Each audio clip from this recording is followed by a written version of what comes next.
يا حضرة يا ناس، حافظ بريء، والله انه بريء، اقسم بالله انه بريء. اذا لو كنتش تقتلوا الرجال هذا بريء.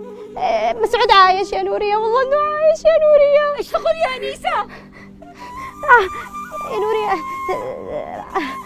مسعود عايش وعايش بالحبشة، وزوجي عبد الوكيل هو اللي خبى هذه الحقيقة. زوجي عبد الوكيل هو اللي مسؤول. اقسم بالله انه الرجال هذا بريء، والله العظيم والله. يعني هو كلمني بالموضوع وخبى الحقيقة، وانا كمان كنت السبب.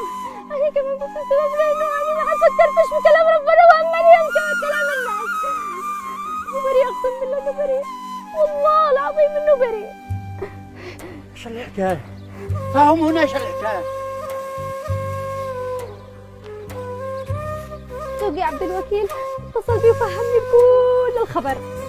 طيب من هم الثلاثة اللي شافهم عبد الوكيل وهم بيهربوا؟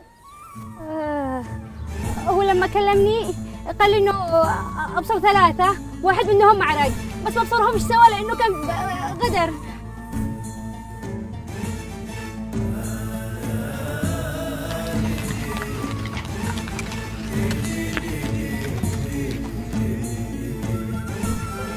الحكاية اللي قلتيها مجرد كلام.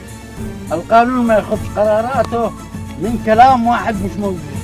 احنا عندنا جثة واثباتات وشهود، لذلك نفذ يا عسكري. لا لحظة،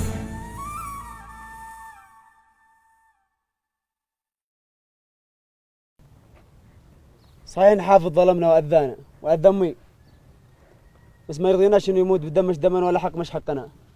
يا جماعة، حسب ما قالت أمي وحسب الصور اللي جابوها لأبي، الجثة مش جثة أبي سنه مكسور. أيوة صح، أنا اللي كسرته.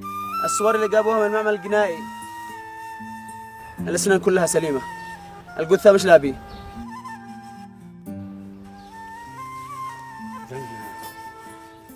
وقف حكم الإعدام. وقفوا حكم الإعدام ورجعوا السجن.